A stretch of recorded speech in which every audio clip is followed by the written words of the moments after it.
Brisbane, Australia, Friday, November 1, 2024, afternoon. The hell? Oh, there's Wi-Fi. Oh my god.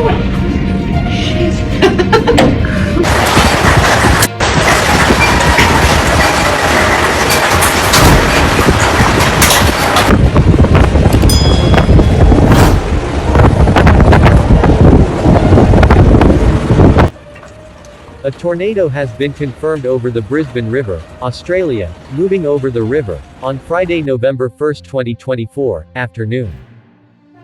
We are glad it did not directly hit buildings in the CBD, and cause mass damage, said one resident, who witnessed it firsthand. He also continued that the tornado occurred after 1 second of contact with land or water. Videos and photos of the moment were widely circulated on social media. Residents panicked, but fortunately, this natural phenomenon did not last long, and did not cause any damage, because it occurred over water. It was not a real tornado, it should have been much weaker and unlikely to cause much damage, but it was certainly quite a rare thing to see, said Bureau of Meteorology senior forecaster Shane Kennedy.